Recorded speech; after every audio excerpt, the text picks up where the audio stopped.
Hello friends, मैं Raju sir. आप सभी का स्वागत है कॉमर्स गुरु में। आज हम लोग पढ़ने वाले हैं क्लास 11th में पूछे जाने वाले एमसीक्यू। ये क्वेश्चन मैं 3 सेट में लाऊंगा और हर सेट का 2 वीडियो बनेगा। सेट 1 में दो 25 के क्वेश्चन आएंगे एंड सेट 2 में भी 2 वीडियो 25 एंड सेट 3 में भी 2 वीडियो 25 करके आएगा। अगर आप लोग ये वीडियो देख लेते हैं तो आपको एग्जाम में बहुत हेल्प होगी। इससे बाहर क्वेश्चंस नहीं आएंगे, सारे क्वेश्चन ये 3 सेट से ही आएंगे। तो प्लीज आप लोग इस वीडियो को जरूर देखें।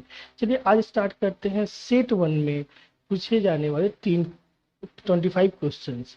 देखिए, तो question number 1, who invented the double entry system of bookkeeping?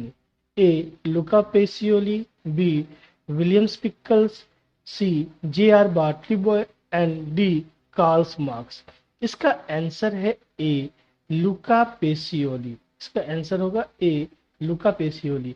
Luca Pacioli जी ये वो पर्सन है जिन्होंने डबल एंट्री सिस्टम का निर्माण किया था। इन्होंने ये बताया था कि किस प्रकार किसी अकाउंट को कैसे डेबिट एंड कैसे क्रेडिट किया जाएगा। ये रूल इन्होंने 1494 में ही दे दिया था। इस रूल को इन्होंने 1494 में ही दे दिया था।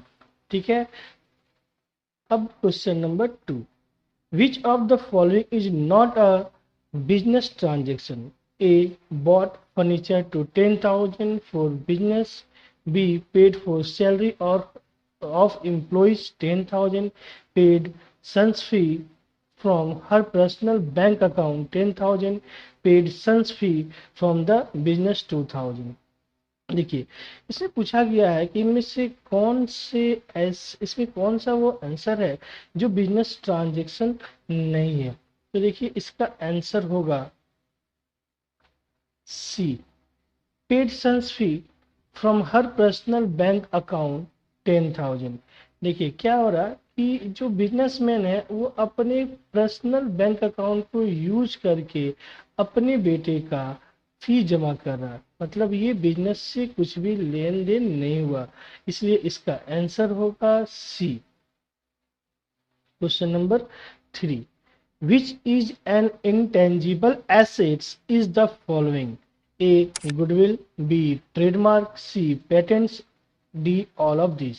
इनमें से कौन से इंटेंजिबल एसेट्स नहीं है?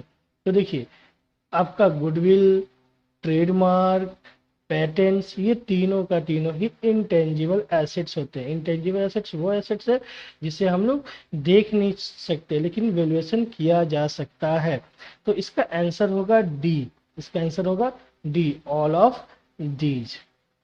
Question number 4, full name of GAAP is A. Generally accepted accounting policy, B. Generally accepted accounting principles, C. Generally accepted accounting provisions, D. None of above। इसका आंसर है B, generally accepted accounting principle. GAAP का full form होता है generally accepted accounting principle. अब देखेंगे question number 5, the concept that business enterprise would continue to carry out its operation indefinitely is known as। देखिए, business option A है going concern concept, B cost concept, C dual aspect concept, D accounting period concept. तो इसका answer है A, going concern concept. Business continue चलते रहता है, ये इसका कोई एंड नहीं है। ठीक है। अब देखेंगे question number 5, accounting standard 6 is on. A, valuation of inventory, B depreciation accounting, C accounting for fix assets, borrowing cost. तो देखिए, इसका आंसर होगा B, depreciation accounting. Accounting standard 6 में डेप्रिसिएशन ऑफ अकाउंटिंग आता है। Question number 7, accounting standards are mandatory for A company, B partnership firm, C charitable organisation, D sole proprietorship. तो इसका answer है ए कंपनी। कंपनी को books maintain करना compulsory होता है। 8 number, every business transaction affect at least two account, A 1, B 2, C 3, D 4। इसका answer होगा 2। देखिए इसका आंसर है 2। हमारे बिजनेस में जो भी ट्रांजेक्शन्स होते हैं उसका कम से कम 2 इफेक्ट होता है, कम से कम 2 एक्सपेक्ट होते हैं। जैसे कि अगर आप अपने बिजनेस को चलाने के लिए क्या करते हो, तो स्टॉक परचेज करते हो। और जब आप स्टॉक परचेज करोगे मीन्स गुड्स परचेज करोगे, तो परचेज करने से बिजनेस में स्टॉक आएगा, लेकिन परचेज करोगे तो आप पे करना होगा, और पेमेंट या तो आप कैश के थ्रू करोगे या फिर बैंक या फिर एक क्रेडिटर क्रिएट हो जाता है। देखिए हमारे बिजनेस में क्या होता है, कम से कम 2 इफेक्ट होते हैं हर ट्रांजेक्शन में। 2 से ज़्यादा हो सकते हैं, लेकिन इस क्वेश्चन में पूछा है कम से कम कितना हो सकता है, तो आंसर होगा B 9 number. How many columns are made while preparing a journal, A 7, B 5, C 3, D 4।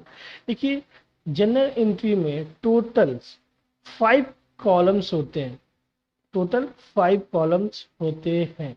देखिए पहला होता है डेट का, दूसरा होता है पर्टिकुलर्स का, तीसरा होता है लेजर फॉल्यू का, चौथा होता है आपका डेबिट अमाउंट, और पांचवा होता है क्रेडिट अमाउंट का। इस तरह कितने कॉलम्स हुए, 1 2 3 4 5, टोटल कॉलम हुए 5। 10 number, cash account is a personal account, B real account, C nominal account, D none of these, none of these. तो देखिए इसका आंसर होगा रियल अकाउंट, क्योंकि कैश अकाउंट एक एसेट्स है, और जितने भी एसेट्स होते हैं उन सभी को हम लोग रियल अकाउंट में दिखाया जाता है, कुछ अकाउंट को छोड़कर। ठीक है, अगर आपको ये पता करना है कि रियल अकाउंट में क्या जाता है, पर्सनल अकाउंट में क्या जाता है, नॉमिनल अकाउंट में क्या जाता है, तो आप मेरा वीडियो देख सकते हैं गोल्डन रूल में। और एक और हमने एक वीडियो बनाया है types of assets, types of liability. इसको अगर आप देखोगे तो आपको पता चल जाएगा कितने टाइप्स के एसेट्स होते हैं, लायबिलिटी क्या है, ठीक है, और पर्सनल अकाउंट क्या है, रियल अकाउंट क्या है, नॉमिनल अकाउंट क्या है। चलिए question number 11, GST stand for, ठीक है, A government and state tax, B goods and service tax, C Gujarat state tax, D goods supply tax.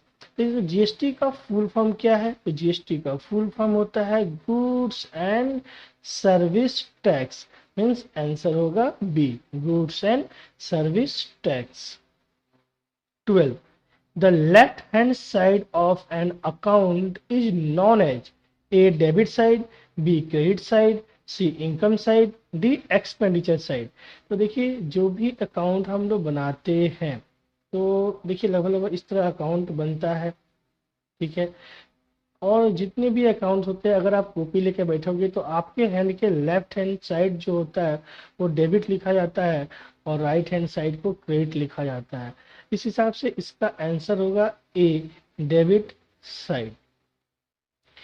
30 नंबर, what is bank overdraft, A personal account, B real account, C nominal account, D none of these. तो इसका answer होगा sorry A personal account. इसका answer होगा क्या, personal account. Question number 14, the transaction which are not recorded in the special subsidiary book are recorded in, ठीक है, A purchase book, B cash book, C journal proper, D sales book. इसका answer है C journal proper. क्या answer होगा? C journal proper. जरा सा इसका हम एडजस्ट कर ले। हाँ अब ठीक है। Question number 15, a bank reconciliation statement is prepared by a customer of bank, B a bank, C a creditor, D none of these। तो बैंक रिकॉन्सिलिएशन स्टेटमेंट जो है वो बनाता है एक कस्टमर, और वो कौन सा कस्टमर? जो उस किसी भी बैंक में उसका अकाउंट है। तो जब एक बिजनेसमैन अपना अकाउंट ओपन करता है तो वो चेक करता है कि क्या उसका कैश बुक से उसका बैंक का बैलेंस मैच कर रहा है या नहीं। उस समय वो बिजनेसमैन बैंक रिकॉन्सिलिएशन स्टेटमेंट बनाता है, और बैंक के लिए वो कस बैंक के लिए वो बिजनेसमैन उसका कस्टमर होगा। तो आंसर होगा ए। आंसर होगा ए। Question number 16. A trial balance is a personal account, B real account, C nominal account, D schedule of balance। तो इसका आंसर है शेड्यूल ऑफ बैलेंस। देखिए क्या होता है, जब भी हम लोग लेजर बनाते हैं तो लेजर बनाने के बाद ही हमें ट्रायल बैलेंस बनाना पड़ता है, और लेजर में जो आपका बैलेंस निकलता है, ठीक है, जो भी बैलेंस निकलता है, और उस बैलेंस को हम लोग ट्रांसफर करते हैं ट्रायल बैलेंस में। क्या दिखाते हैं? ट्रायल बैलेंस में। तो इसका आंसर हुआ D schedule of balance. 70 number, if a transaction is totally omitted from the book, it is called error of commission, B error of principal, C error of recording, D error of omission। इसका answer है error of omission means D। 18, suspense account is prepared, A before trial balance, B after trial balance, C after final account, D none of these।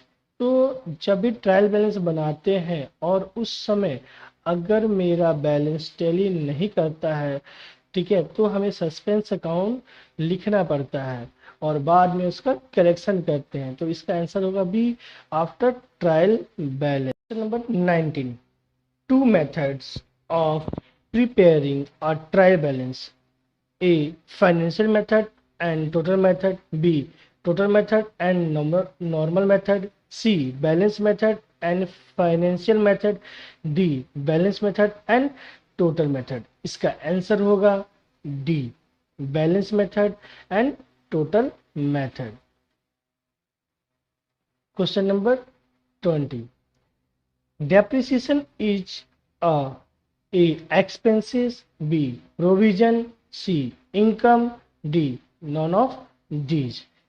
देखिए depreciation क्या है? एक provision है, ठीक है, इसलिए इसका आंसर होगा B provision. Question number 21, according to straight line method depreciation is charge on A opening balance, B closing balance, C original cost, D market value. तो स्ट्रेट लाइन मेथड हम मेथड जब भी यूज करते हैं तो उस समय एसेट्स पे डेप्रिसिएशन चार्ज किया जाता है उसके ओरिजिनल कॉस्ट पे। तो आंसर होगा सी original cost. 22, on 1st April 2012 a machinery was purchased for 50,000, rate of depreciation is 10% per annum, what amount will be charged as depreciation on 31st December 2012? A 50,000, B 10,000, C 250, D 3,750। तो देखिए depreciation हमेशा year के and में charge होता है, और ये हुआ क्या है कि हम लोगों ने मशीन परचेज किया है 1 अप्रैल 2012 को, और ईयर मेरा जो क्लोजिंग है वो हो रहा है 31 दिसंबर 2012 को। तो देखोगे हम लोगों ने इस मशीन को यूज किया, कितने दिन यूज किया है? तो ये यूज हुआ है 9 मंथ। कितने मंथ यूज हुआ है? 9 मंथ। तो 9 मंथ का डेप्रिसिएशन चार्ज होगा 50,000 पे। तो क्या होगा? 50,000